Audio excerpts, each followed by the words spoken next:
Asa, friends. Welcome to Hobby Vomit, a channel that covers every hobby you could ever imagine, as long as it is one of mine. So today, welcome. This is my first video, so I'm gonna kick it off strong, kick it off hot with a definitive, objective ranking of every book that I read last year. So before I start, I want to get into just an intro to what this is. So this was 2024 was my first year reading mostly fantasy as an adult or for pleasure. I hadn't really read since high school or I guess college. There was some assigned reading, but not many novels. So yeah, really my first year in my adult life that I read for pleasure. I started because of a read along with a buddy, and that kind of just sparked my love for reading. And so I wanted to go ahead and rank my first year as a fantasy reader, because there's so much out there. There's so many good books, and I'm sure you follow YouTube, the BookTube community. There's nothing but recommendations, nonstop. Like the TBR is insane. So I did what I could. I read 62 books, and I will be ranking those. So let's move over to the ranking system. So here's what we're going to be using. I'm not doing a tier ranking because I thought this would maybe be a little more fun and interesting. This is going to pit two books up against each other over and over and over again, and then it'll do a little bit of magic behind the scenes and spit out a ranking at the end. And so, yeah, I think let's hit start or rank. Okay, so this is what it's going to look like. It's going to put up the two books, and then I need to choose one. So I think what I'm going to do is the first time a book comes up, I'll kind of give a little overview. There won't be any spoilers here. I'll just kind of give an overview of my thoughts, and then as the books start to come up again in the future, I will just make choices. So the first third of this video will probably be a little longer on each screen, on each decision, where the last 2/3 are going to be very quick, just me picking a book. So let's begin. Yeah. So we've got, like I said, I read a lot of fantasy.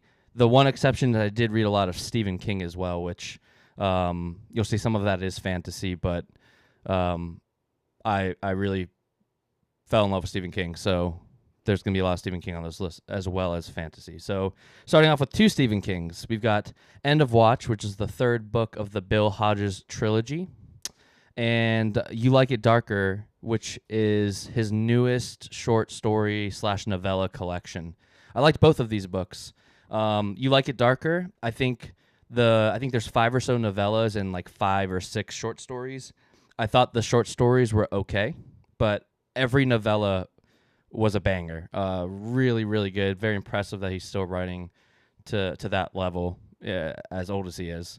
And this is also holds a special place because it is the first I got to buy this book on release, and that was just kind of cool because I think Stephen King is going to very quickly become my favorite author. So being able to buy one of his books on release while he's still alive and read it, that kind of was cool for me. So really enjoyed that one. And then End of Watch, the third book of the Bill Hodges trilogy. I like this trilogy. I'm not super into crime. I know this book takes a turn that some fans aren't happy with. I liked it. I thought it was fine. I thought the villain was strong. The cast of characters was strong. And a pretty good wrap-up, all in all, to the series. Short and sweet. Yeah, I enjoyed it. But I am going to give the nod to You Like It Darker because some of those novellas, like Two Talented Bastards, and I particularly loved Rattlesnakes, and there's a couple. All 5 are good. Rattlesnakes is probably my favorite, though. The spiritual sequel to Cujo, and I don't get scared in books often, or ever, I should say. There's something about a book, I can't scare me. But there's some very creepy imagery in Rattlesnake, so recommend it. I will choose You Like It Darker. All right, Before They're Hanged by Joe Abercrombie versus Dogs of War by Adrian Tchaikovsky. Before They're Hanged is the second book in the First Law trilogy, and I think Dogs of War is actually technically part of the series. I believe there's a sequel. I don't know what it's called, though. So I'll start with Dogs of War. I thought this book was okay. This is my first Adrian Tchaikovsky. I'm very intrigued to read more. I thought he did a great job of bringing out the theme themes of his book, kind of the warnings and of AI and the future of AI. I thought was really interesting. I could see this being like assigned in a college course. Weirdly enough, like I think it kind of reads like that.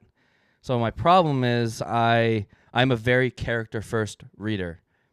If the plot is meandering or there isn't a plot, I don't think I care so much as long as I love the characters. And I didn't love the characters in this book. I thought they were very weak. Rex, he was a good boy, and but it's hard for. There's a reason why there's not a lot of depth to that character, and it makes sense, but it doesn't make it any better for me, unfortunately. So I liked Rex fine enough. He was the only one I really liked. I think the villain was okay, and the rest of the characters were very. I liked Honey as well. I think Honey was their name. I'm gonna forget a lot of details of these books throughout the last year, and I will also very likely be mispronouncing some of these authors' names, so I apologize in advance. But yeah, Dogs of War, I thought it was good. I want to read more Adrian Tchaikovsky to see what he's got. And then Before They Are Hanged by Joe Abercrombie. Man, I loved this book. I think this is genuinely a perfect middle book. I have no qualms with it. Some of the best character writing I've read. My partner and I about 10 or 12 books this year I read out loud to her as she painted. And this was one of those. We did the First Law trilogy together, and many times I had to stop to laugh. I think his humor is perfect. It's not too much. It's not forced. It's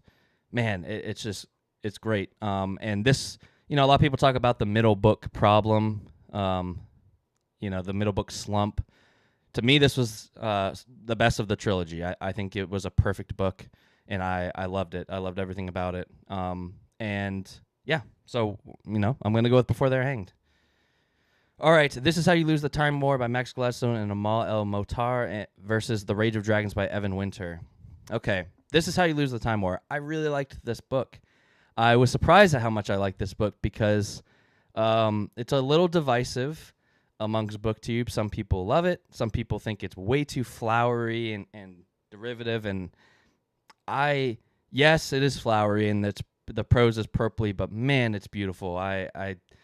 It's a little confusing to start. I think the first third of it, I was like, I'm just along for the ride, baby, because I don't know what's happening. And then you kind of start to get it, or I did at least. And maybe I'm sure there are people that page one, they knew exactly what they were getting. But it took me a second to kind of adjust to the writing style. But man, I think every chapter you could quote, every other sentence you could quote. It's just beautiful writing, and a beautiful story. And I like the sci-fi elements of it. It didn't go into the logical science fiction parts of it at all, which I appreciate. That's not my favorite parts of science fiction. In fact, I don't like that part of science fiction. So the fact that it kind of just that part doesn't matter to this story. It's a love story, and that's what it is. So. I really like this book. A big pleasant surprise. Versus The Rage of Dragons. This is just pedal to the metal action, baby. It's the story of revenge. Revenge, the book. But it's an African fantasy, which is really cool. I liked the setting a lot. It felt unique. It does have. I did find myself in the glossary often. At first. But that's something I also just enjoy, so it didn't bother me too much. But learning like the hierarchy of the soldiers and what everything does in that world, but I really liked it. It's just a revenge story. So if you don't like revenge stories, you probably won't like this. But I like Evan Winter's writing quite a bit. It's very reminds me of kind of John Gwynne, where it's just straightforward, short chapters, great action. And I like the characters. I think maybe he's a little. I think his name's Tao. I can't remember. I think he's a little one-dimensional, but I also get it. I think he's consumed by his vengeance, rage. I mean, he's, it's in the title, right? No. I thought he was a good character, and I liked the journey quite a bit. So this is tough. I really liked both of these books. But I'm going to give it to The Rage of Dragons. And I'm ranking these based off my enjoyment, not what I like. Do I think This Is How We Lose the Time War is objectively a better written book? Yeah, probably. But my enjoyment, I think, from page 1 to the final page of Rage of Dragons was just higher. So this is my choice based off of enjoyment. All right, Nosferatu by Joe Hill and The Gallant by Janie Wirtz. One of the few novellas, if only, it might be the only novella I have on here, by is The Gallant. But I could not put it on here because it was so good. Janie Wirtz very much challenged me as a reader, and bless that I had my Kindle, because every other sentence I had to click a word to figure out what it meant. But it has purpose. It doesn't feel like she has purpley prose or flowery prose just for the sake of, like, it doesn't feel like it's in a conceited way at all. It's beautiful. It has purpose. I remember watching an interview saying that every sentence can be read aloud and it flows. There's melody, and to me that is very much true. And the amount of story and character work and world building that she got into 100 pages blows my mind. So I'm very excited to do Wars of Light and Shadow next, doing that as a read along.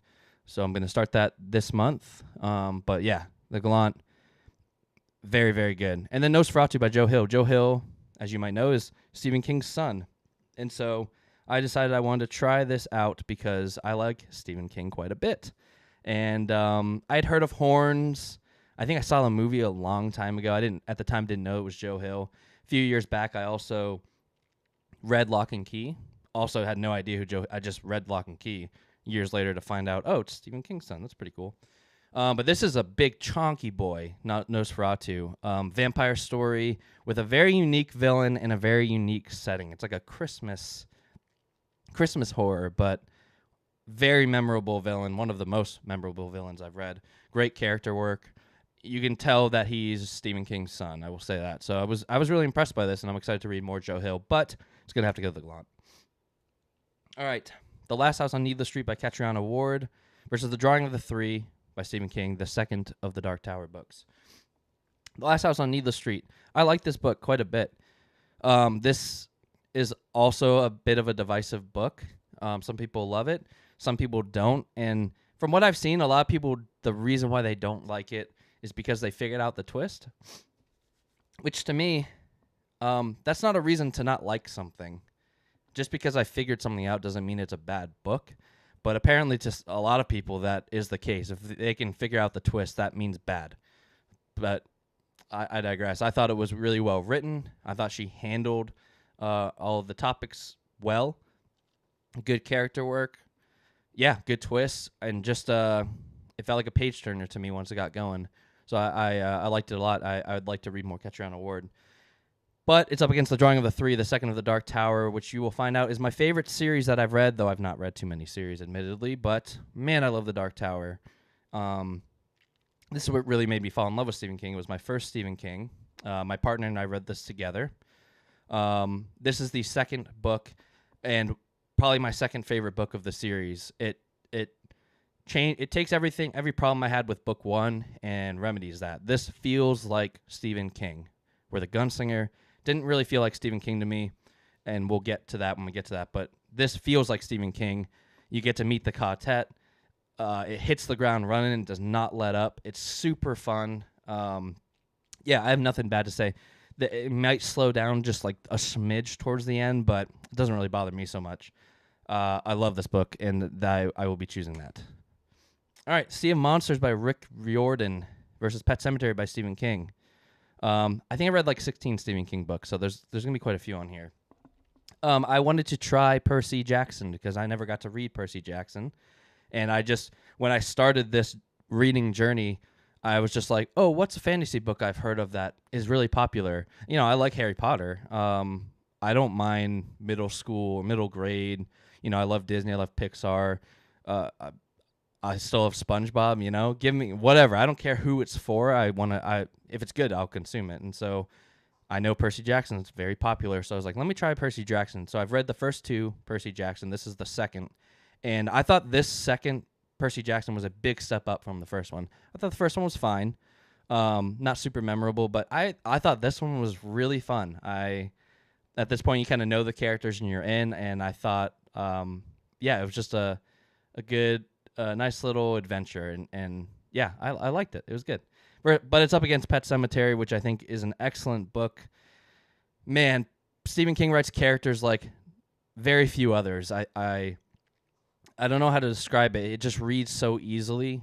It feels like I'm in a room with a friend and they're telling me a story, and I can just consume it that way. And it just feels natural, and his characters feel so real, even if they are in supernatural circumstances. It's real people in, you know, not real situations, but he does it so well. And yeah, I loved this book. I was expecting it to be a 5 out of 5 for me, and it wasn't. I think there's a few little problems, and there was a little bit of some pacing issues towards the end for me. But as far as like the family drama and getting to know the characters, I mean, Judd is top tier character. Love Judd, and some good imagery. Yeah, a great book, and yeah, I'm gonna have to go with Pet Sematary, y'all. A Game of Thrones by George R. R. Martin versus Song of Susanna by Stephen King, the 6th Dark Tower book. Okay, Game of Thrones. A little aside, I tried watching Game of Thrones many, many years ago when it was super popular. I watched the first season. I thought it was very fine. Not a lot happens. There's a lot of characters to follow. Do I think it was very well acted and very well scripted? And yes, I do. But I'm not super into politics, or at least I didn't think I was at the time. And it is. The first season is a lot of setup, a lot of political setup. And I thought that I just grew bored at the time, and didn't watch on. So I had a feeling the book would be better just based off what I've seen. And yeah, it's way better. And so maybe my tastes have just changed. But man, I loved this book. I gave this book a 5 out of 5. It was perfect. I didn't have any problems with it. It was one of those books that jumps POVs a lot. And I found myself every time I would flip the last page of a POV, I'd be like, let me just finish this one. I'll go do something else. And I'd turn the page, and I'd see the name at the top of the next page and be like, well, I can't put it down now. It's this person. Except for it was that for every person. With the exception, I do think the Daenerys chapters threw me a bit at first because everything else is grounded over here. And the Daenerys is way over here. And I found myself feeling a little disconnected. But once I started to kind of just thinking of the Daenerys chapters as more like interludes, they worked a lot better for me. But they were so well written, I just found my brain being like, I want to go back. I want to go back to the other people. But still, 5 out of 5. And then Song of Susanna. I like this book. I know this is one of the most controversial Dark Tower books. Is it basically just a prequel to the final book? Yes. Does it bother me that he separated out into a second book? Not really. I didn't read Dark Tower as it was released, so I know that kind of led to some problems. His release, or how long it took, and the last 3 books came out within a year of each other, or something. I'm not exactly sure, but that doesn't bother me. It was short and sweet. You get a lot of information, and then there's that one thing. If you've read it, you know, extremely controversial thing that happens in this book. I think it worked very well. I think he handled it with care. I thought it was tasteful. I thought it worked really well. And like the rest of the Dark Tower, I just don't think I'll ever read anything else like it. And for that reason alone, I applaud it. And, and it'd be one of those things that, like, if it didn't work for me, I'd still be like, but that was still, a risk that I thought was worth taking. But I loved it. It doesn't bother me at all. And I'm not exactly sure why it bothers people. I can't really talk too much more about it. I might do a Dark Tower deep dive at some point. But for now, I liked it. Probably one of my least favorite Dark Towers, though, if I had to rank them, but still enjoyed it. But this is going to go to Game of Thrones. The Lightning Thief by Rick Riordan versus Salem's Lot by Stephen King. We're getting all the Stephen King out up front. The Lightning Thief, it's the first Percy Jackson, like I said. I thought it was fine. Like, clearly not written for someone my age, but I see why it's so popular. It was short and sweet, and it moved really well. Pacing was good. Characters were good. The world was fun. It's fun being in the, with the Pantheon and seeing all the gods. Yeah, I thought it was good. But it's against Salem's Lot, which again, I love me some Stephen King. Yeah, this book was very good. A lot of people talk about how this is a vampire book that just it's very slice of life. It's just a town in Maine, and there's some vampires. Um, but he handles it so well. A lot of people will say that Salem's Lot, the town, is a character or the main character, and yes, I would completely agree. It does read like it's its own character, and there are sections of the book where the whole chapter, all it does is bounce around from people to people in the town, and you just get a little slice of what they're doing at that time. But it's not boring. It's just not boring at all. It's still a page turner, and you feel like you are living in that town. And I would argue that the town is the main character. And if anything, my critique of this book is I think Ben, the main character, is my least favorite character of the book. I think he's fine, but I think the surrounding cast really elevates him and elevates this whole book. But great villain, great writing. I mean, I don't have much bad to say about it other than I think Ben's a little weak. So I think I gave this a 4.5. It's definitely going to go to Salem's Lot. All right, Ruin by John Gwynne versus Ninth House by Leigh Bardugo. Ruin is the third book of the Faithful and the Fallen series by John Gwynne, which that was the last thing I read this year was the Faithful and the Fallen series.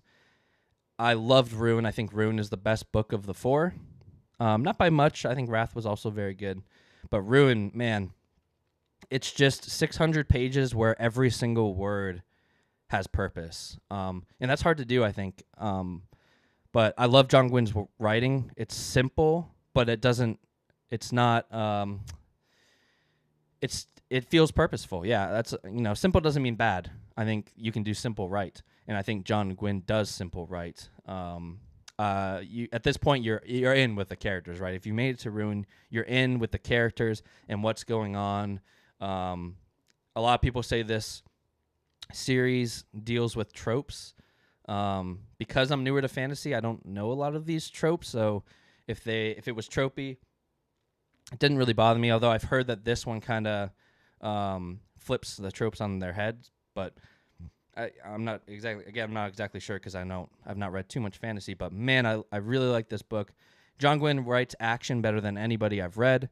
It's concise. It doesn't overstay its welcome, which is great because I don't love action in my books. Because I'm a character first reader, a lot of action scenes don't really do anything other than drive the plot.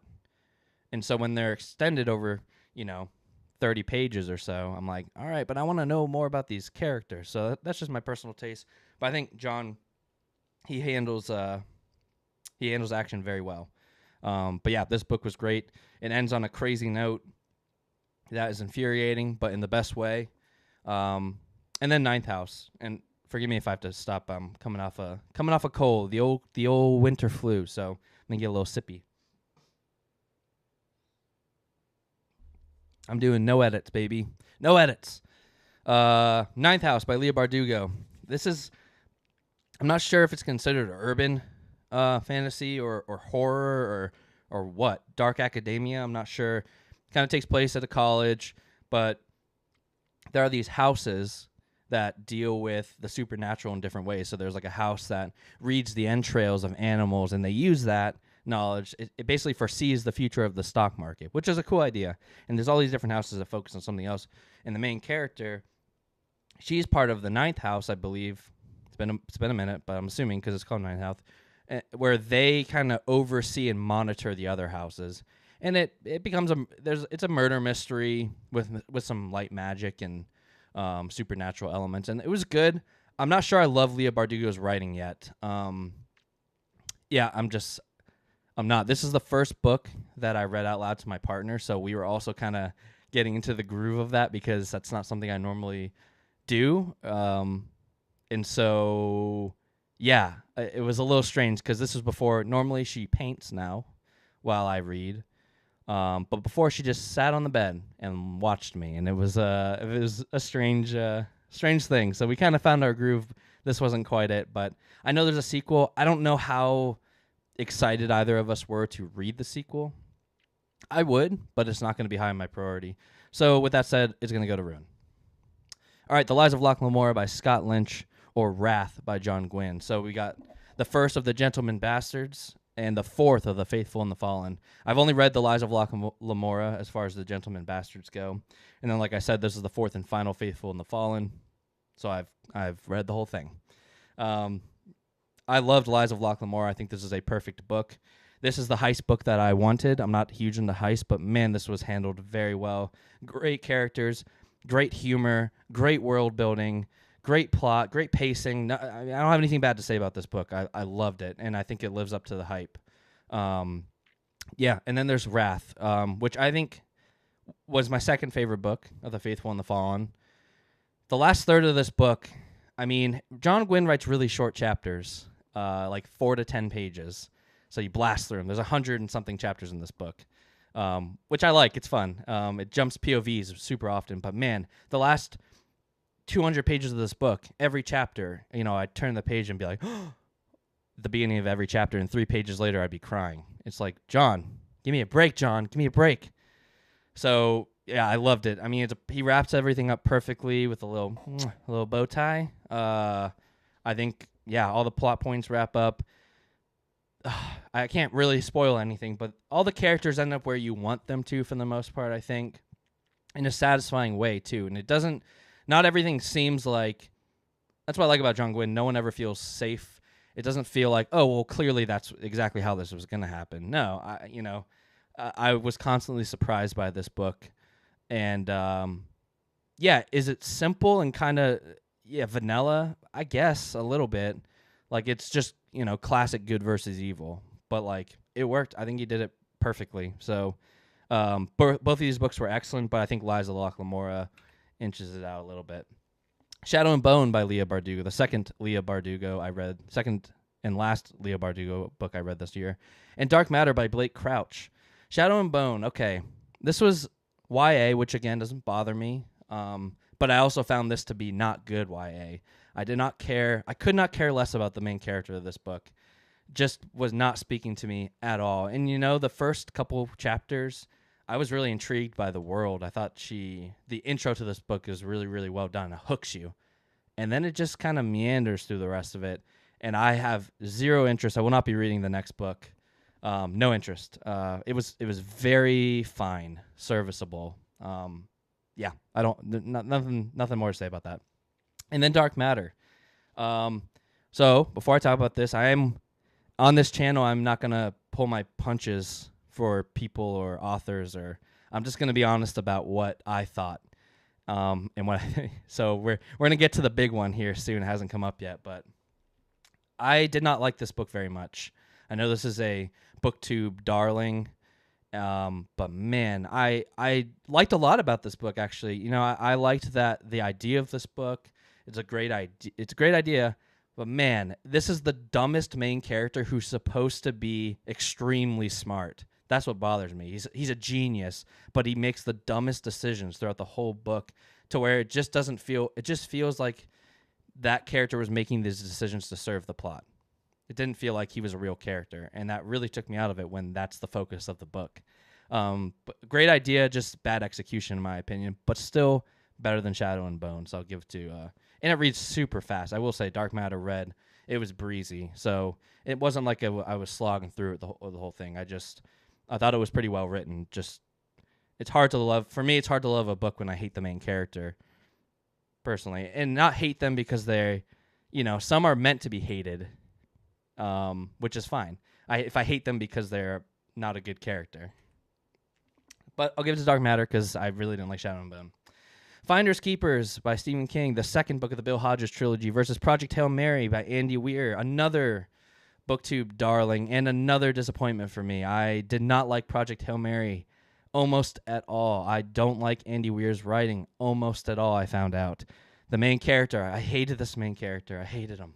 He was just like a crypto bro trying to be funny, and the humor didn't work for me at all. But I will give credit where credit is due. When that thing happens in the book, from then on, I think the character dynamics work a lot better for me. And I think he sticks the landing. I really think he sticks the landing. I really liked the ending of this book. I just hated the main character for the first half. And the other thing I didn't like about this book, this is just personal taste. I don't like hard sci-fi. Come to find out, this is my first time reading it. I don't need the scientific explanation. Do I believe that Andy Weir researched it and all of that's probably realistic? Sure, I do. And it's really impressive. But I don't want to read a textbook. And that's what it felt like half the time. So half the time I was listening to a crypto bro make jokes at me, and the other half I was reading a science textbook. So I just found myself extremely bored for most of it. But again, I think you really stuck the landing, and that other thing that happens, you know, it was good. And then Finders Keepers. I really liked Finders Keepers. I also think this is a very, very good second book of a trilogy. My favorite of the Bill Hodges trilogy. Excellent character writing, great plot, great pacing. It's short and sweet. I was surprised at how much I liked this book because I'm not a crime person, but man, it's just written so well that it didn't bother me at all. So this is going to go to Finders Keepers. The Black Tongue Thief by Christopher Buehlman versus The Hero of Ages by Brandon Sanderson. Brandon Sanderson. All right, ladies and gentlemen, boys and girls, I'm about to make some of you very angry. I do not like Brandon Sanderson. So let's get this out now. I'm going to criticize Brandon Sanderson. I apologize if that hurts your feelings. But I don't think enough people do. I think he gets I think he gets a pass for some reason. I don't get it. So let me talk about Black Tongue Thief first. I like this book a lot. To me, this felt like The Hobbit, but for adults. Like written for a very adult type of writing and things that happen. But yeah, it just kind of followed a group of people going from event to event to event to event. But it worked for me. I thought the world building was really good. I thought it was funny. Christopher Buehlman's humor works for me. I do think the main character was a little But I think a lot of the decisions the character made felt realistic for that character. I just wish there was a little bit more depth to him.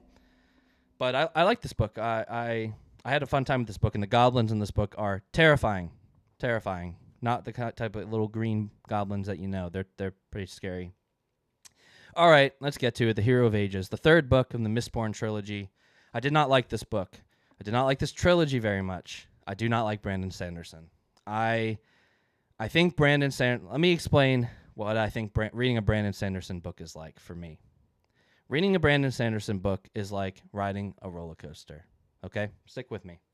When you get off that roller coaster, man, you had a great time, and it was awesome, and you're like, whew, that was great. Was it only like a 40-second roller coaster? Yeah, but it doesn't matter. It was awesome. Do you think about that 2.5 hour, 3 hour wait that you had to wait in line for that 40-second roller coaster the minute you get off? No. Do you have to think about that wait while you're enduring it? Yes. And that's exactly how it is for Brandon Sanderson for me. The first 85% of every book, I'm like, ugh. And then the last 15%, I'm like, oh,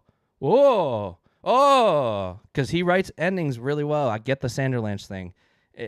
There's a reason why he has a thing called the Sanderlanche. He nails his endings. Everything comes together. He is a great storyteller. I don't think he's a good author. I don't like his characters. They're extremely one-dimensional. I don't like his dialogue. I don't like anything about his writing except I think that he is a great plotter. So this is the third book of the Mistborn. Does it wrap everything up nicely? Yes, it does. Did the first 3/4 of the book bore me to tears? Absolutely. I don't like Vin at all. And I think that Brandon Sanderson desperately needs an editor. Desperately. Or a good editor. Because all of his books could be hundreds of pages shorter. We're in the third book of Mistborn, y'all. I don't need you to tell me how allomancy works anymore. I get it. Trust your readers, Brando. Trust them. Because we can figure it out on our own. I don't need a tutorial on how your magic system works when we're 3 books deep. So a lot of wasted pages for me. Yeah. Don't like Brando. Yeah, this is going to go to Black Tongue Thief. Sorry, y'all. This is going to get worse, too, as we go. I can't help but rant a little bit when we get to Brandon Sanderson. Because I want to get it. I want to be a part of that community that loves Brandon Sanderson and gets to talk about everything. It's fun. I want that. I've tried. You'll see, I think Brandon Sanderson's the second most read author I read this year because I so desperately wanted to love him. But, alas, can't have. You don't always get what you want. Catching Fire by Suzanne Collins, the second Hunger Games book, versus The Wastelands by Stephen King, the third Dark Tower book. I think the Hunger Games trilogy is fine. I like Battle Royale more. I know they're a little bit different, but I can't help but see the similarities. And also, I've now read Red Rising, and I see the similarities there too. And I also like Red Rising more, just the first book. So we'll see. I know it's supposed to change a lot, but this was fine. I think Catching Fire might be my favorite of the trilogy, or my second favorite. It and Hunger Games kind of could go back and forth. I like how this opened it up a little bit more. I think Suzanne Collins' writing is good. I think it's extremely serviceable. And then there's The Wastelands by Stephen King. I love this book. I love The Dark Tower. I love Stephen King. Like the rest of The Dark Tower, there's things that happen in this book that you will probably never read anything else like it, which is always fun. You get to know the quartet even better here. It's just a good, fun ride. It's pretty nonstop. Pedal to the metal from the opening page to the last page. So it does leave. I get why the ending's controversial. Doesn't bother me because I'm reading it in 2024, so I can just go to the next book. So it doesn't bother me too much. But yeah, this is gonna go to The Wastelands by Stephen King. I know we're about 35 minutes deep, and we're only here on the progress bar. But once we get to here, it's gonna speed up significantly. I promise. And I'll also try and be a little more concise. All right, The Fires of Vengeance by Evan Winter, the second of the Burning series. I think there's going to be 4 books, maybe. And then Alcatraz versus the Evil Librarians by Brandon Sanderson. The Fires of Vengeance, we'll start with that. And this is the sequel to The Rage of Dragons. I liked this more than The Rage of Dragons. To me, I think the character work was a little bit better in this. And, as much as I think the execution of the revenge story worked well, it was a little one note in The Rage of Dragons. I still think it was really well executed. But this opens it up a little bit more and adds a little bit more depth, which I think did a lot for this series and the story. So I really liked that. And then Alcatraz versus the Evil Librarians. For all the Brandon Sanderson books I've read, I think this one objectively works the best for what he is setting out to do. It's not for my age group. It's for a younger audience. But I think all that repetition I talked about with Brandon Sanderson, I think that makes more sense for a younger audience. They might need reminders more often of what is what. Because the last thing you want to do is have a young audience confused about what's going on in your story. And I think it's fun. I think his humor works better for this series than it does in others. I still don't like it, but it's more forgivable to me when it's for kids. But it was fine. It was a good idea, just like his other books. He's a great storyteller. But yeah, I thought this book could have been 100 pages shorter, just like all the rest of his books. So it was fine. But it's going to go to The Fires of Vengeance. Mr. Mercedes by Stephen King. I put Berserk Volume 1 on here. I think I'm just going to take it off. I liked Berserk. It was fine. I'd like to read more, but it's going to be hard to compare that to a novel. So I'm just going to I'm also going to do that with The Pram. I just kind of imported these from Goodreads. This is a short story. I think a novella is okay to put on here. This is only 30 pages, so I'm gonna get rid of that too. So we're 60 books. Okay, here we go. Woes of the Kala by Stephen King, the fifth Dark Tower, versus The Gunslinger by Stephen King, the first Dark Tower. I like both of these books. Again, what more can I say? I love The Dark Tower. I think The Gunslinger is the weakest book, and the reason why is it doesn't feel like I'm reading Stephen King. It feels like I'm reading Stephen King trying to write Tolkien. It's a lot more flowery, and it just doesn't feel like every other Stephen King I've read, it feel like I could, read a couple pages and be like, yeah, this feels like I'm reading Stephen King. The Gunslinger doesn't, and I get why that turns a lot of people off, especially if it's their first Stephen King, and that's what they're getting. They're trying to read The Dark Tower. I get why it turns people off, 100%. I've read this twice now. I enjoyed it significantly more on a reread when I took my time. I kind of already knew the major plot points, and I was able to just deeper dive on the rest of it. And it works really well, I think, as an intro. It's got one of the most iconic opening lines of any book ever. Yeah, I still think it's good. I just prefer reading Stephen King when I'm reading Stephen King. So my least favorite Dark Tower, versus Wolves of the Cala, probably my second or third least favorite Dark Tower. This is very Magnificent Seven. Bad guy come to town, group fights bad guy to help town.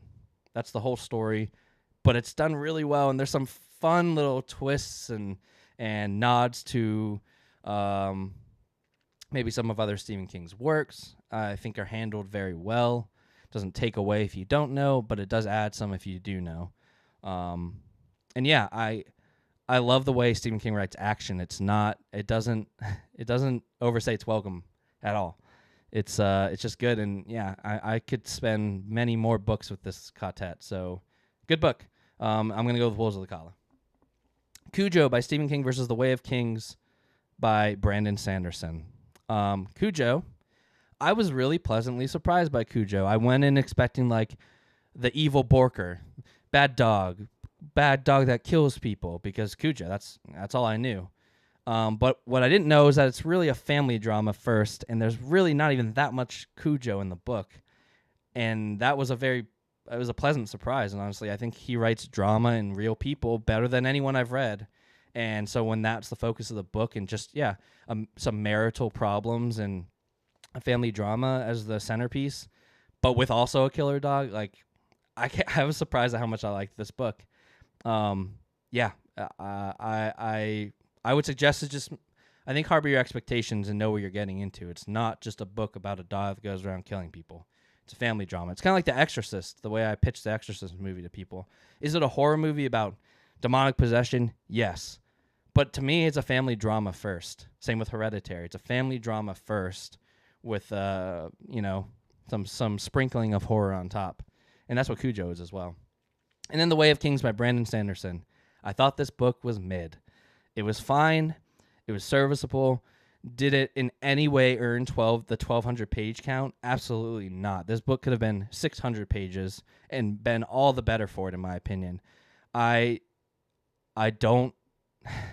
All the problems I have with Brandon Sanderson shine in this book. Dialogue is awful. It's super cringy. I think Brandon Sanderson doesn't trust his readers. I mean, there's points. There's like a moment with a character. His name is Kaladin. He has a brother, and he loves his brother, and he shows that. There's a moment, and his brother brings him a little rock, and he's happy. And it's a nice little sweet exchange, and you're like, he cares for his brother. But that's not enough for Brandon. He doesn't trust you to figure that out on your own. Then he tells you that Kaladin loves his brother, and then he has Kaladin say it to his brother. He goes, "Hey, brother, I love you." And then there's another character who's like, "Hey, you know what? You really love your brother, don't you?" It's like, gosh, Brandon Sanderson, we get it, dude. We get it. You don't trust me. Trust me a little bit more as a reader. And, same thing. By the end of the book, I understand how a shard blade works. I don't need you to explain it to me every time. And it just bloats the book. It bloats the book. Do I think the ending was good? Yes. Do I think it was earned? No, I don't like Kaladin. I didn't like Kaladin's journey. Maybe if it was, again, half the length. But, to me, a big book does not a good book make. It just doesn't. And I know a lot of people that will disagree with me, and that's totally fine. I get it. I get a lot of people love Brandon Sanderson, but I don't. So this book was very mid for me, and I think Cujo is a better book. The Final Empire by Brandon Sanderson, The First Mistborn versus The Magician's Nephew by C.S. Lewis. I just wanted to try some C.S. Lewis. I read Lion, the Witch, and the Wardrobe back in the day, and so I wanted to read Magician's Nephew. Not a religious person, but I could see the connections. I grew up religious, and it was good. I was surprised at how good it was. I liked it. And then the First Mistborn book by Brandon Sanderson. I think this, other than Alcatraz, I think this is my favorite Brandon Sanderson book. I think it was a pretty strong opening. Could have been shorter. Yes, just like all his books. I don't like Vin at all, and I think the ragtag group of mercenaries that help her in like the heist, I think, are extremely one-dimensional. But is the magic system one of the coolest I've ever read? Yes. Is the plotting great? Excellent? Yes. Does he nail the ending? Absolutely. Again, great storyteller, bad author in my opinion. But I'm still going to give the nod to Final Empire. I enjoyed my read of this. I don't ever want to read it again. Final Empire. Malice by John Gwynne versus The Hunger Games by Suzanne Collins. The first Faithful and the Fallen book versus the first Hunger Games book. Malice does have an onboarding problem. There's a lot of characters up front and world building and places. But as someone that likes being in the list of the names or the being on the map every time people move, I like to flip back to the map and see where they're at and kind of learn it. It didn't bother me so much. I think it pays off throughout the rest of the series, you putting in the work for Malice. But I totally get why people have a hard time getting into it. Versus the Hunger Games. I mean, the Hunger Games is good. It's good. It does everything it's wanting to do. It's quick to the point. The action's fun. If Battle Royale didn't exist, Hunger Games I would like significantly more. But I still think this is tough. I think I definitely enjoyed Malice. I enjoyed Malice more. I'm going Malice. Valor by John Gwynne versus Kindred by Octavia Butler. Valor's the third book of The Faithful and the Fallen, the second book of Faithful and the Fallen. So this picks up, moments after book one ends. A lot of people said that like once you get to book two, it's nonstop. I don't know if I necessarily agree with that. Maybe halfway through book two, but the slowness of the first half, it's a lot of traveling. It didn't bother me at all. I loved getting to know these characters and the world, and again, I think all of that pays off. So I thought this was a really good book. Kindred's tough for me. I think Kindred is objectively an incredible book. It handles a lot of tough topics. I don't think I enjoyed reading it so much because of that. But it definitely challenged me as a person, as a reader, and it's very memorable. And I think Octavia Butler achieved exactly what she was setting out to do. And I also urge everyone to read it. I think it's an important book to be read. So this is tough. If I'm going purely off enjoyment, Valor, no problem. But man, I just think there's not a lot of books like Kindred. I think it's a unique book that I wouldn't recommend Valor to everyone. I would recommend Kindred to everybody. I don't know if you'll enjoy it again, but I think you will appreciate it and be glad that you read it. So I think I got to go Kindred. Stormfront by Jim Butcher versus Assassin's Apprentice by Robin Hobb. All right, the first Dresden Files versus the first Farseer trilogy, or first of the Farseer trilogy, which is then part of the bigger Realm of the Elderlings. I didn't really love Dresden Files. I'm not an urban crime person. I'm just not. And I had some very large problems with Dresden, Harry Dresden. The way he sexualizes women is the cringiest thing. There's a Reddit subreddit called Men Writing Women, and Jim Butcher, in this first book at least, every chapter you could put onto that subreddit and it would top the charts because, every time Harry Dresden sees a woman, that's the first thing he does. And it's really hard for me to read that.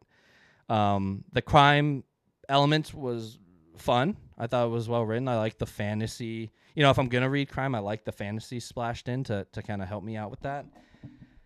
I've heard it gets much better, but it's one of those things where like, yeah, but by book 5, it's really good. I'm like, yeah, but like, so I got to read through 4 books like this? Like, there's just so much else to read. Will I get to it one day? Probably. I think there's promise there if that part of it kind of gets weeded out, which seemingly it does. But right now, it's just not going to top my priority. And then Assassin's Apprentice, one of the best books I read last year. Robin Hobb is one of the few authors I've found for me that her character work matches Stephen King's. It's just this is the book that made me realize that I don't hate slow books. I thought I did, but I don't. This is extremely slow. It's as slow as it gets. It's a crawl, but I loved every second of it. It just feels like you're in that world with Fitz, and beautiful writing, emotional. It just made me really excited to read more. I'm a little ashamed I haven't read more with how much I liked it. It's one of those things, and I think some other, Jake over at Nerd Level Rising has touched on this. because I think he put off, I don't know if it was Robin Hobb or someone, but he's like, I read the first book and I loved it so much, and I haven't read anything else from it because the part of me is just like, you want to savor it. You're afraid to start it because you want to savor it. You know how good it's going to be, and if you start it, then you'll finish it, and then you won't have that anymore, which is silly. But I'm the exact same way. I'm like, there's no reason I should not have read more Robin Hobb with how much I loved it, but I haven't, and I feel shame. But I will be remedying that hopefully shortly. All right, but yeah, this is easily going to Assassin's Apprentice. Along Came a Spider by James Patterson and The Merchant of Death by DJ McHale. Along Came a Spider is easily the worst book I read this year. I hated it. I hated everything about it. I hate James Patterson's writing. Oh my gosh, this was bad. Awful. One more. I don't know what else to say. It's terrible. Bad characters, bad crime, bad writing, bad everything. I mean, the cringe. This felt like, yeah, this was bad. And then The Merchant of Death was the first Pendragon book. Again, kind of the same deal with the Percy Jackson thing. I just wanted to. My brother used to read Pendragon when we were kids, so I was like, I'll read the first Pendragon, and it was good. It was good. I think there's a reason why it's not as popular as some of the others, and it definitely has the whole. I felt like I was reading a 45-year-old writing a 13-year-old boy. I felt that, and I think a good author, you won't feel that. But because Along Came a Spider was so bad, I'm going to give it to Pendragon. Mockingjay by Suzanne Collins versus Wizard and Glass by Stephen King, the fourth Dark Tower. Mockingjay is the third Hunger Games, easily my least favorite. I didn't really love where this went at all. In fact, I didn't. I would say I didn't like this book. It just, the scope grew too big, and I didn't love the TV crew whole thing. I don't know. It just didn't work for me very much. And then Wizard and Glass, another divisive book in the Dark Tower. A lot of people will say it's their favorite or their least favorite. It is my favorite, but I completely understand why it's some people's least favorite, because this is the second time I read this book. I read most of the Dark Tower back when I was in college, but I didn't finish it. But reading this, and when I read this the first time, I totally got it. I understand the criticisms. It is completely a prequel. It does not further the plot at all. And, when you're done reading 3 books that are all, plot-driven, not really plot-driven, but there is a plot, and you want to see it go forward, and then you got to read a 1,000-page tome that doesn't further that plot at all. I get why people get frustrated by that, but as a story, this is a perfect story, in my opinion. It's just perfect. The characters, I love getting young Roland. It feels like a self-contained epic fantasy book. You're in a town. There's a large cast of characters. There's magic. There's romance. It's just incredible character work. I love all the characters. It's a little tough to get into the first time because you've already learned a lot of characters, and now you got to learn a whole new batch. But it's worth it, I think. And I urge you, if you've read it before, read it again. I think you will be pleasantly surprised at how good this book is. Might be the best book I read last year. It's a perfect book. It's going to go to Wizard and Glass. Incidents Around the House by Josh Malerman versus The Blade Itself by Joe Abercrombie. I did not like Incidents Around the House at all. This is an example of someone that cannot write children well, in my opinion. I think Stephen King can write children well. Josh Malerman, there was some really good creepy imagery in this book, but that's probably the only good thing I can say about this book. I didn't enjoy it. And then The Blade Itself. I was very apprehensive to start Joe Abercrombie because of my experience with Brandon Sanderson with Reddit and just BookTube, and everybody loves Brandon Sanderson, and I was really let down by him. Everybody also loves Joe Abercrombie, so I was afraid to start this. But I did. I read this with my partner, this whole trilogy, and man, I think Joe Abercrombie lives up to the hype. If you like character work, Joe Abercrombie is it.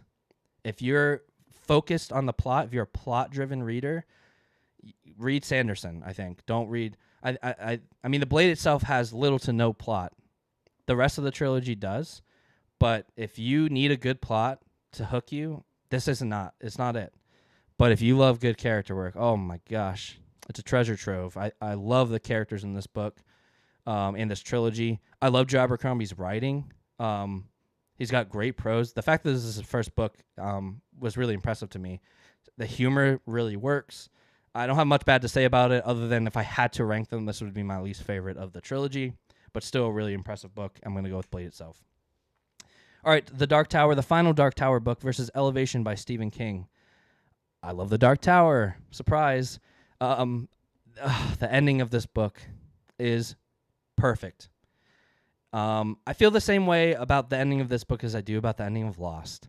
To me, if you tell me, a lot of the times when people say I hate the ending of Lost, I go, well, what do you think happened? And they explain it to me. I'm like, that's not what happened. They tell you explicitly in the show that that's not what happened, and yet you're telling me I get why you hate it if that's what you think what happened, but it's not. And Dark Tower's the same. I don't know how you can make it this far and not understand the ending and then hate it because of that. It doesn't make any sense to me. But I think there could not be another ending. It is a perfect ending. It's perfect. It's not a perfect book. I think there's a couple moments that I'm like, I think could have been cut out. I know a lot of people don't like some of the confrontations in this book. I liked them. I thought they were fine. I mean, I thought they were good. That's not the point of the book to me, to where I think all things serve the beam. And yeah, I think because of that, everything worked for me. Very emotional book, a lot of crying. My partner and I, we read this out loud, and man, we would take many 5 to 10 minute cry breaks in this book. It was a good book, very good book. And then Elevation gets a lot of crap, and I don't necessarily know why. I know it was supposed to be his next novel, so people were upset when it was kind of basically a novella. And does it have like people say it has a white savior problem, and I get that. Like I get why people say that. I don't really agree. Did the main character have to be white? No. It could have been anyone, and to me, the character itself is what made it so good. But yeah, I thought the characters were great. I was not expecting to cry at the end of a 80-page novella, but I did. I thought it was very good. But I'm still going to go with Dark Tower because I think the ending is perfect, and there will never be a better ending. The Captain by Will White versus The Shining by Stephen King. I think The Shining is arguably a perfect book. There's one chapter that does not work for me, and this is Stephen King's weakness for me in general. When Stephen King writes as somebody else writing, I don't like it. So what I mean by that is there's a chapter in this book where the main character is looking at newspaper clippings. It's a whole chapter of different newspaper clippings. And so what you're reading are those newspaper clippings. Do they read like a real newspaper clipping? Absolutely. I think he nails it. Do I want to be reading a newspaper clipping? No, I want to be. He loses his authorial voice there. I want to read Stephen King. That's why I love Stephen King, is because of the way he writes. So I think he accomplishes what he's trying to do with those moments, and it's in a couple of his books. I just always find that to be my least favorite part. So other than that chapter, I think The Shining is perfect. I mean, Jack is an incredible character. Not an incredible guy, but an incredible character. And the family drama, it's very good. And then there's The Captain by Will White. This was probably my biggest pleasant surprise of the year. I read this. I started reading this as like my bedtime read. I read this to fall asleep. I don't really care about it. I know Will White does the Cradle series. I've not read it, but I know it's one of those like progressive fantasy or something like that. And so I was like, I'll just read this while I go to bed. I don't know much about it, but you know what? I liked it quite a bit. It kind of read like an anime in space, and I laughed. I thought the characters were good. They all had their own voice. Setting was good. Yeah, I quite liked it. So I've actually started the second book, but this is gonna go The Shining. All right, y'all. I'm gonna try and. I think once we hit like an hour and 20, this is gonna be a long video, baby. It's gonna speed up. I think we're close to have gone through all of them, and then it's just gonna be rapid fire.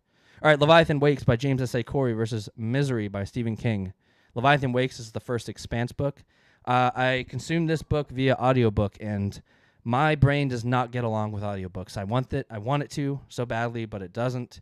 And for that reason, I think this was lower rating than it probably objectively is. I like the character work. The hard sci-fi for me doesn't. I don't. That's not my favorite thing to consume. I don't think it was heavy-handed like Project Hail Mary, so it didn't bother me too much. But I do want to read more Expanse. I will probably just be reading it in book form. And then Misery by Stephen King, another close to perfect book. Annie Wilkes is one of the scariest villains of all time. but it has that same problem I talked about with The Shining. There are moments, this follows an author, and there are moments where you're reading that author's work. So it's Stephen King writing, not Stephen King. Again, do I think it succeeds at what it's doing? Yes. But I just don't love it. But I'm still going to give it to Misery because I thought it was a great book. Last Argument of Kings by Joe Abercrombie, the third of the First Law trilogy, versus A Rover Story by Jasmine Warga. Rover Story, Barnes & Noble messed something up and they sent it to me for free. And it was a cute little young adult, or not even young adult, but like middle school grade, just story about a Mars rover. Fine, pretty forgettable. Not for me, not for I wasn't the target audience, but I thought it was good. And then Last Argument of Kings, the final First Law. I think Joe Abercrombie wrapped up this series extremely well. If there was a weakness of this book, for me, it was the prolonged action sequences. They're just a little too long for me. They just felt a little too long for me, but I thought the character work, again, unmatched. This is another of those series that, like, I don't get how you can make it this far and hate the ending, because it's the only ending there could be. It's the ending that makes sense. It's the whole point of the series. So I thought the ending was great. I did like it a little bit less than Before They Are Hanged, though, but still I'm going to give it the Last Argument of Kings. Let me get a little sip. All right. You Like It Darker by Stephen King versus The Well of Ascension by Brando Sando. My boy. I liked You Like It Darker quite a bit. There are some really good novellas. Did we do You Like It Darker already? I think we did. I think we're starting to get... If I didn't, I'll start to remember more. But novellas, A+. Short stories, eh. The Well of Ascension, oh my gosh, this book is so slow. So slow. And maybe my expectations were wrong, because on every forum you read, people are like, oh, Well of Ascension's a significant step up from Final Empire. They just get better and better. And so I was like, okay, I didn't understand Sanderson at this point. This is the second Sanderson I read. So I was like, okay, Mistborn. It's slow for the most part, but kind of really ramps up at the end. And now we're going to go. We've got the ramp. We're going. Nope, it slows way back down, and he just does the Sanderlands thing again. 85% of the book is fluff. 15% matters. Bad character work, in my opinion. The plotting, again, excellent. Great ending. This book made me think I hate sieges. Turns out I don't. I just don't like Brandon Sanderson. You Like It Darker. End of Watch over Well of Ascension. End of Watch. Here we go. We're in it, baby. We're in it. We're going to rapid fire. Before They're Hanged or Rage of Dragons? Before They're Hanged. Dogs of War or Rage of Dragons? Rage of Dragons. This is how you lose the Time War or Dogs of War. This is how you lose the Time War. The Drawing of the Three or the Gallant. This is tough. This is really tough. I think the Gallants may be more accomplished, but man, the Drawing of the Three is so good. I think it hooks so many people. It hooked me for sure. And it's just peak Stephen King. I'm going to go Drawing of the Three. Last House on Needless Street or The Gallant. The Gallant. Nosferatu or Last House on Needless Street. I think I'm going to go Nosferatu. A more memorable villain and setting. But I do like Last House on Needless Street. The Game of Thrones or Pet Sematary. This is tough. But I think Game of Thrones is a perfect book. And I think Pet Sematary does have some flaws. Song of Susanna or Pet Sematary. Pet Sematary. Sea of Monsters. Yeah, so I think realistically a lot of these like younger adult that I just read before I kind of knew what I wanted are probably going to be at the bottom of the list. Though I think Sea of Monsters is really I think it accomplishes a lot, and I think it's really, really good, but I like Song of Susanna more. Ruin or Salem's Lot. Wow, this is tough. The character work in Salem's Lot is better, other than if the main character wasn't my least favorite character, it'd probably go to Salem's Lot, but I think Ruin's, damn near perfect as well, so I'm going to go Ruin. Ninth House or Salem's Lot? Salem's Lot. The Lightning Thief or Ninth House? Ninth House. Dark Matter, The Lies of Locke Lamora? Lies of Locke Lamora. Wrath or Dark Matter? Wrath. Black Tongue Thief or Finders Keepers? This is tough. Ooh.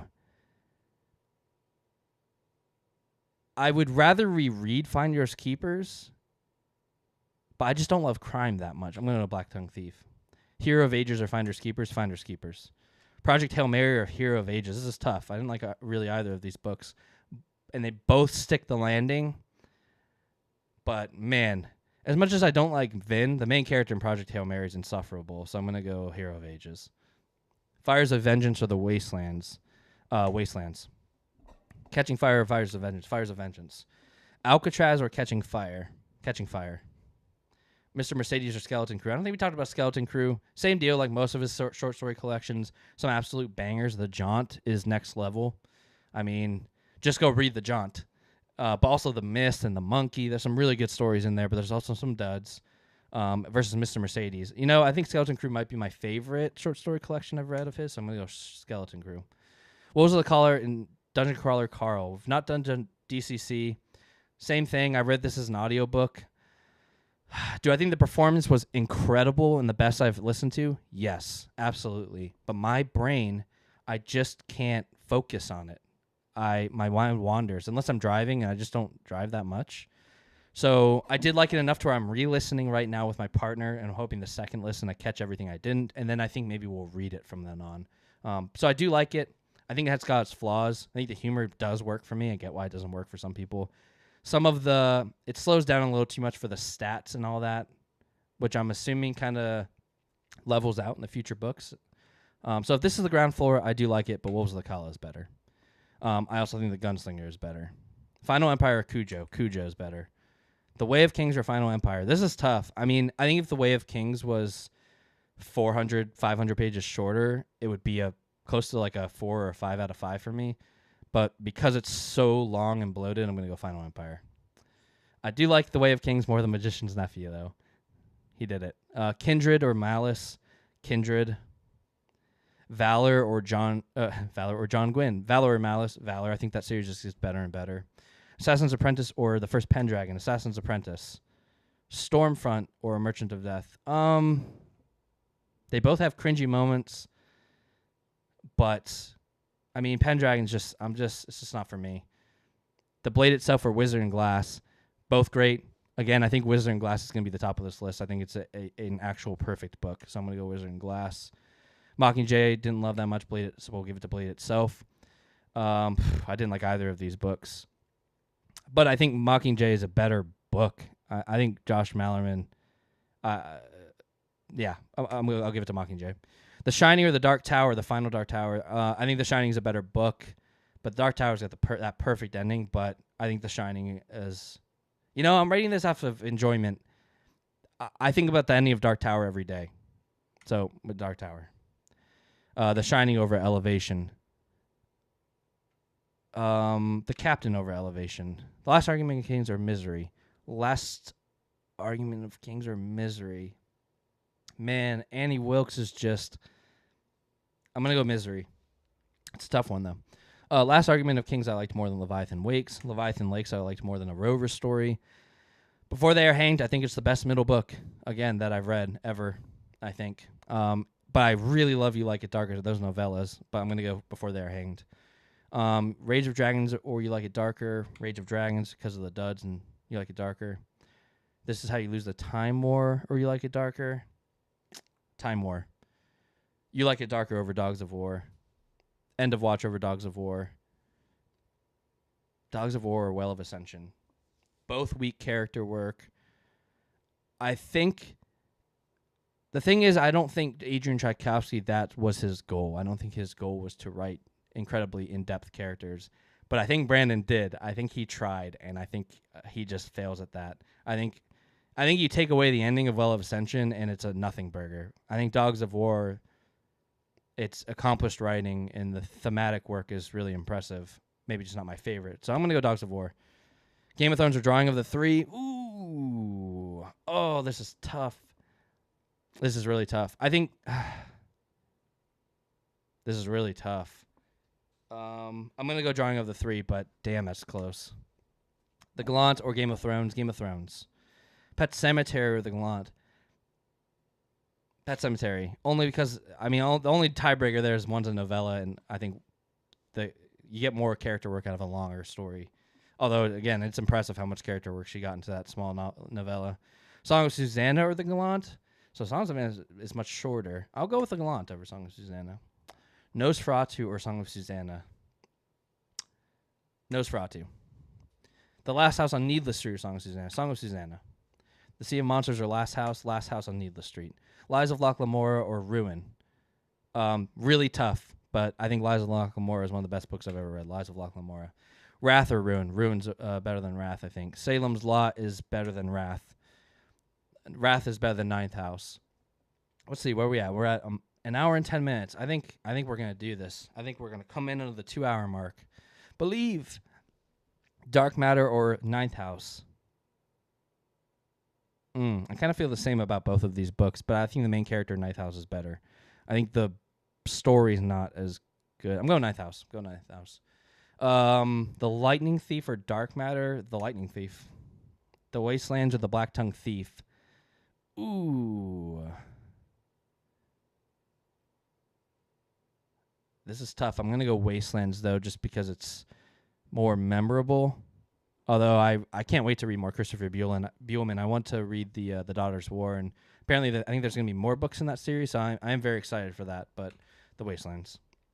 Fires of Vengeance or the Black Tongue Thief? I think I'll go Black Tongue Thief here. Yes. Finders Keepers or the Fires of Vengeance? Finders Keepers. It's so good. Hero of Ages or Fires of Vengeance? Fires of Vengeance. Catching Fire or Hero of Ages? This is kind of tough.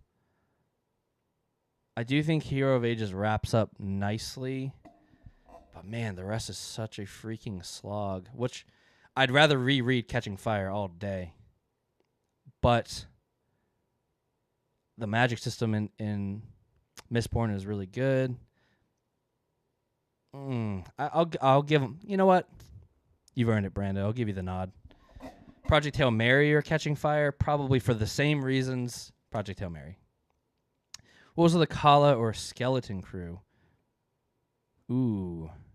I think had I not read Salem's Lot, it'd be Skeleton Crew because I had Wolves of the Kala. The Gunslinger, Skeleton Crew. Mr. Mercedes or the Gunslinger? This is tough.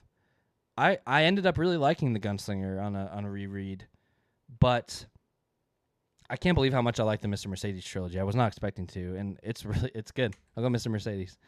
Kindred or Cujo? I think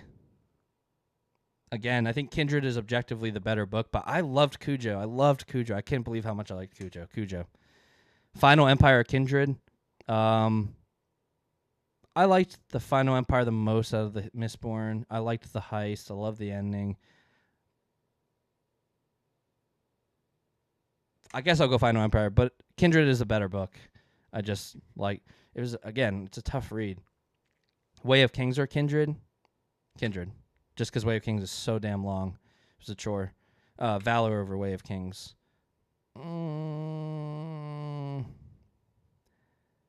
I'll go Way of Kings over Malice. I like Malice. I do. But it does have some... I mean, they both have pacing issues. I think the characters are better in Malice. I think the dialogue's more realistic. Again, John Gwynne has simple prose. It's not that Brandon Sanderson has simple prose. I mean, he does. He has simple prose. But simple doesn't mean bad to me. John Gwynne has extremely simple prose. But it's beautiful simple prose. Brandon Sanderson's just exists.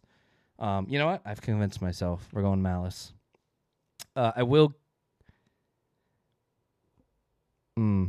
think same deal if Battle Royale didn't exist. I'd give it to Hunger Games, but I'm going to go Way of Kings for being more original. I will go Hunger Games over C.S. Lewis. Wizard and Glass or Assassin's Apprentice. This is tough. But I zero problems with Wizard and Glass. I'm going to go Wizard and Glass. The Blade itself or Assassin's Apprentice.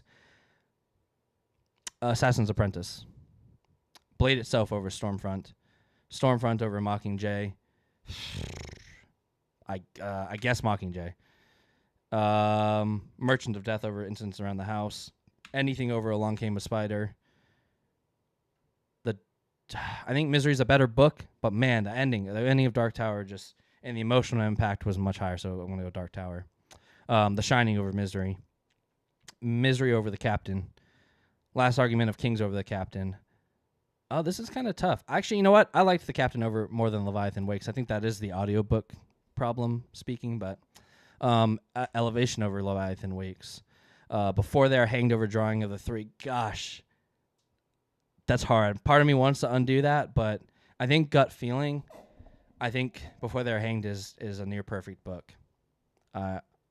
And that is a book that made me realize I do like sieges, and if they're just done right, if they're done well. Rage of Dragons over Drawing of the Three, Drawing of the Three. A Game of Thrones over Rage of Dragons. Pet Cemetery over Rage of Dragons. I'm just not so much into action, although I think he did it well. I think Rage of Dragons is a little one note. I think the Gallant, it blew me away how much there was in that. I'm going to the Gallant. I'll go. I did like the African fantasy aspects of Rage of Dragons. Felt pretty unique, but the Nosferatu is also unique. I think Rage of Dragons is a little tighter though. I'm going to Rage of Dragons. This is How You Lose the Time War over Nosferatu. You Like It Darker over Nosferatu. Nosferatu over End of Watch. Song of Suzanne over End of Watch. End of Watch over Last House on Needless Street. Oh, this one's kind of tough. No, I'm going to Last House on Needless Street.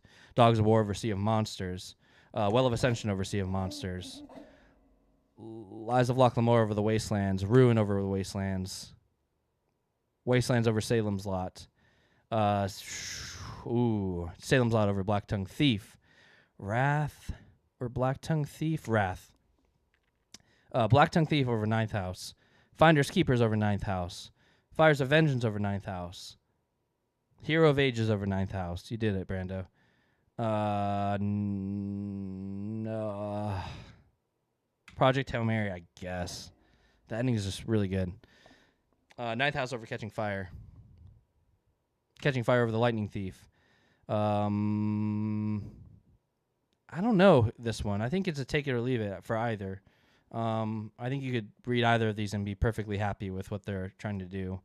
But I think Lightning Thief promises more for the future, so Lightning Thief. Alcatraz over Dark Matter. Cujo or Wolves of the Kala? Wolves of the Kala. Skeleton Crew or Cujo? Skeleton Crew. Cujo or Mr. Mercedes? Mr. Mercedes. The Gunslinger or Cujo? The Gunslinger. Cujo's going to be down on the list, but it's good, I promise. I liked Cujo more than Dungeon Crawler Carl. I liked the Final Empire more than Dungeon Crawler Carl. I think, again, just an audiobook thing for me. Kindred over Dungeon Crawler Carl.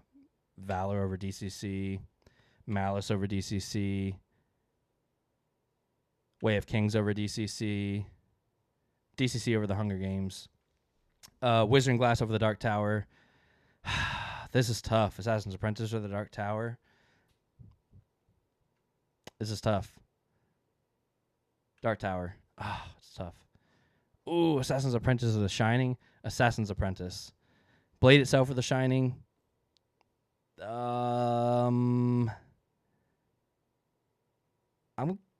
This is tough.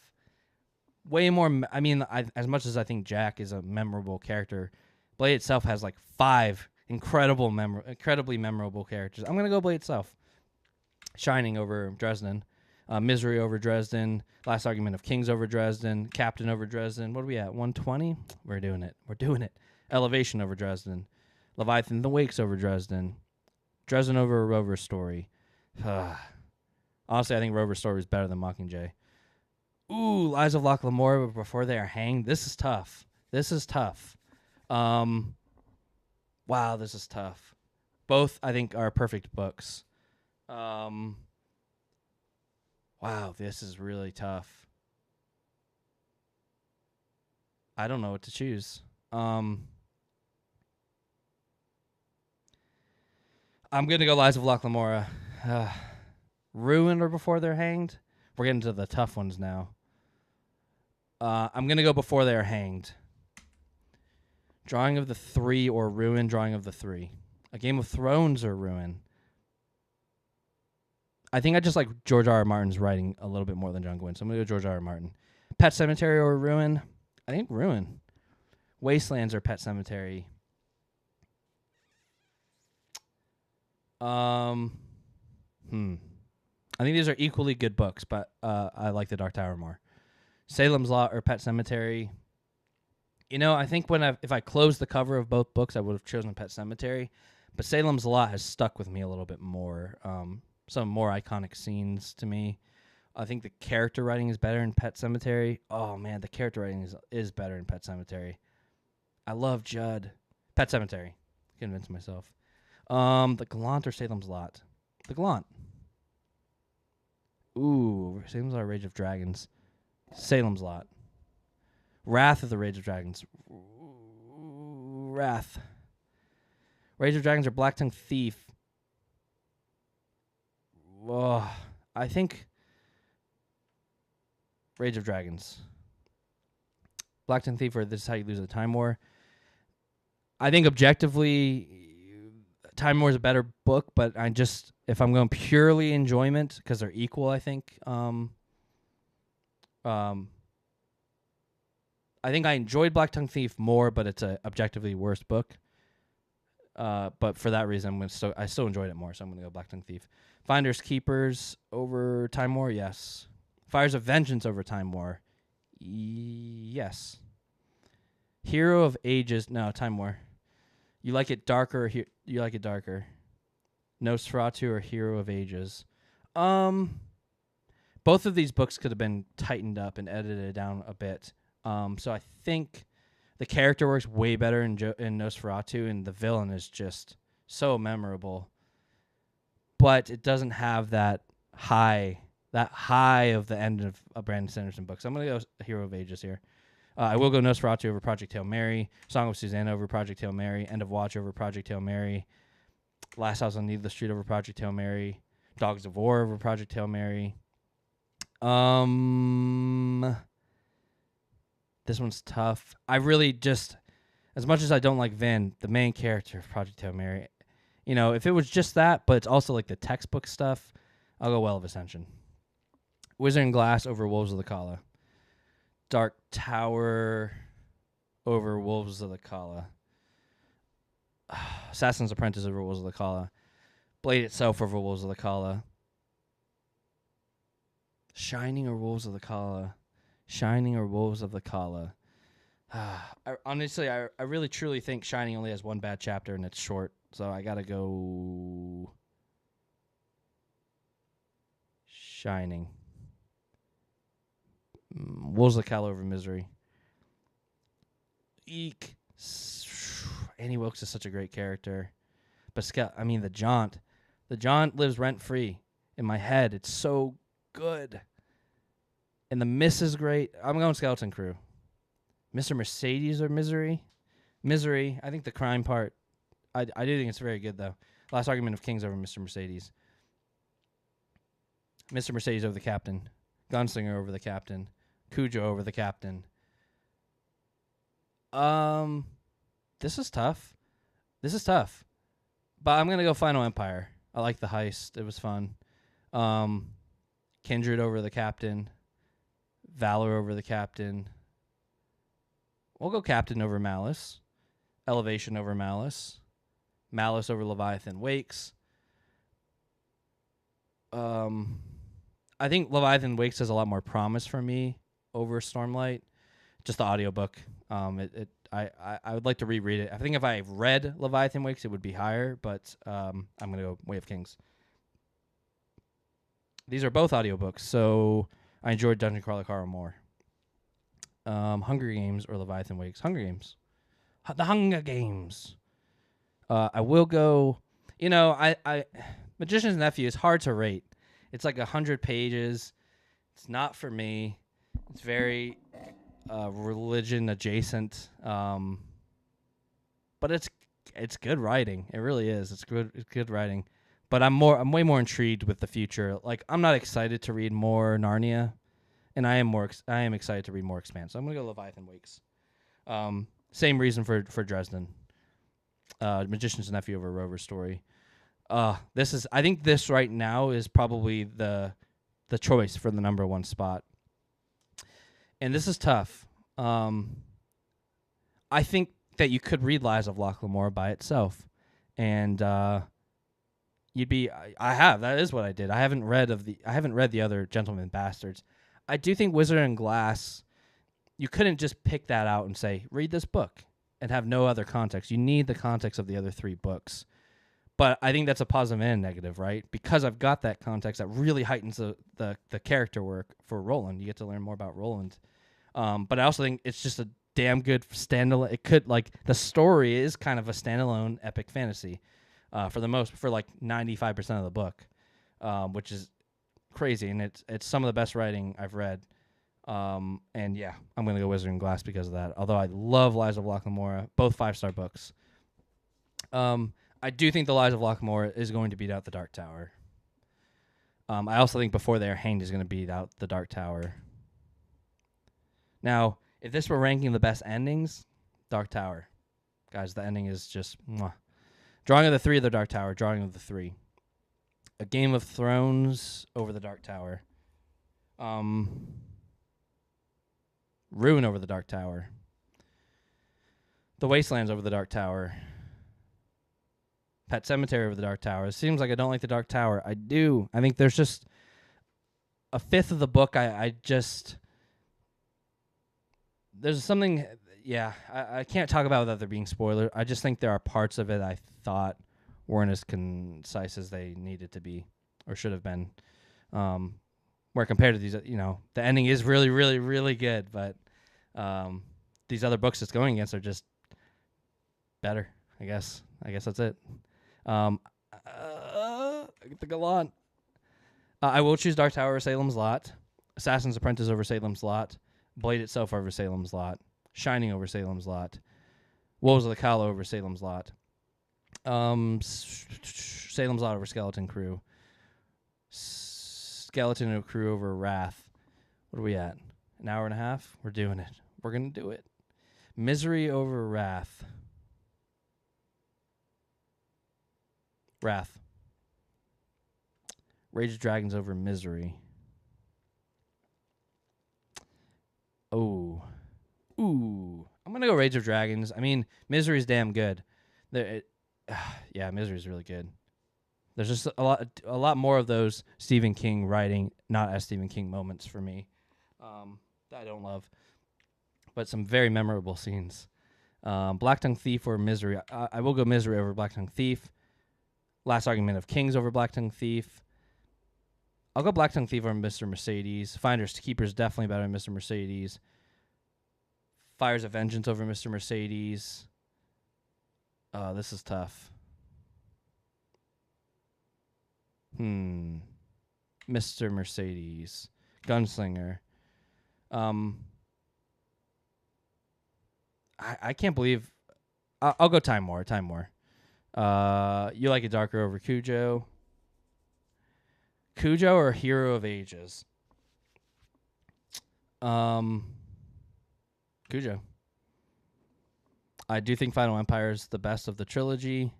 Kindred, easy. Valor, easy. The Captain, easy. Elevation.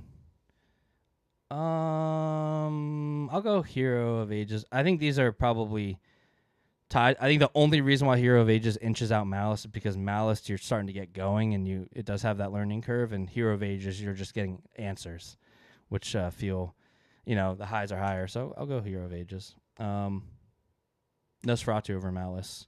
Song of Susanna over Malice. End of Watch over Malice. Last House on Needless Street over Malice. Malice over Dogs of War.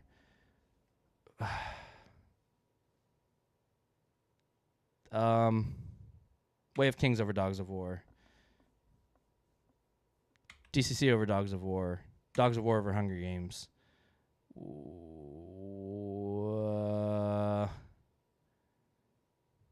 Well of Ascension.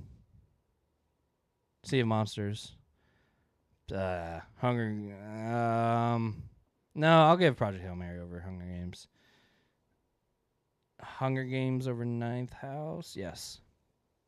Leviathan the Wakes over Ninth House. Ninth House over Stormfront. Catching Fire over Stormfront. Lightning Thief over Stormfront. Alcatraz over Stormfront. Stormfront over Dark Matter. Magician's Nephew over Dark Matter. Dark Matter over Rover Story. Man, I did not like Shadow and Bone. Rover Story. Mockingjay over Shadow and Bone. Merchant of Death over Shadow and Bone. If I guess just because I like horror, I guess I'll go Incidents Around the House. Nothing over Along Came a Spider. We did it. All right. So let's look at we don't have to go through every one. 60 books. We'll look at the top 10. Wuthering Glass as a surprise to no one. So yeah, it was between Wuthering Glass and Lies of Locke Lamora as my 1 and 2. Yeah, both. I could see this being controversial. Obviously, if I'm just recommending somebody a book, I will recommend Lies of Locke Lamora more because I wouldn't recommend the 4th book in the series. And I just urge you, if you liked Dark Tower, if you hated Dark Tower, then I wouldn't say, well, you really should reread Wuthering Glass. But if you like Dark Tower, and I mean, one, I think a reread is just warranted and worth it, But I think you will change your mind on Wuthering Glass. And if you don't, it's not for everybody. It's like a romance epic fantasy story, but it's just so damn good. Then Lies of Locke Lamora, yeah. Just a fun heist book. This is what I wanted Mistborn to be with the heist. This is everything I wanted that to be. Before They Are Hanged, best book 2 of a series I've read. Character work is incredible. Humor is spot on. I loved it. I loved it. Drawing of the Three, my second favorite Dark Tower book. This is a good... If you're trying the Dark Tower... do yourself a favor and at least read through the first, quarter or the first part of the Drawing of the Three and then decide. And if you like that first part of Drawing of the Three, that's what you're going to get for the rest of the series. Gunslinger is a bad representation of the series, though I do think it's still a good book. As far as the writing style, you're going to get 6 more books of Drawing of the Three or 5 more books of Drawing of the Three. So, great book. Game of Thrones. I couldn't believe how good it was. It was so good. Political intrigue. That made me realize I do like political intrigue. Yeah, a lot of fun. Ruin. This is the best book of Faithful and the Fallen. Start to finish. Not a wasted page. Not a wasted sentence. Simple. The most simple prose of all of these. But, I mean, other than maybe Stephen King. I don't know. Stephen King's just conversational. It's not simple. It is simple. But I think John Gwynn's prose is the simplest out of these authors, but with purpose. Simple with purpose. It's simple done really well. I think the dialogue feels like real dialogue. Doesn't feel like it's just forcing for exposition or anything like that. And some of the character arcs in this book, he writes action better than I love reading his action, and I don't love action that much, but he writes it so well and in a short enough page count that I'm here for it. The Wastelands, my third favorite Dark Tower, very memorable. Pet Cemetery, is Pet Cemetery higher than The Shining? What? Where's The Shining? Wait. I'm surprised. So I think if I were to, this is why this type of ranking is fun, right? I think I gave Shining a 5 and I gave Pet Cemetery a 4.5 or a 4.75. I think The Shining has a single chapter that doesn't work for me, and Pet Sematary is a little bit more. So I'm surprised to see these not swapped. I'm surprised to see Pet Sematary higher. I still love Pet Sematary, and I'm glad it's in my top 10. The Gallant, I mean, everyone's right about Janny Wirtz.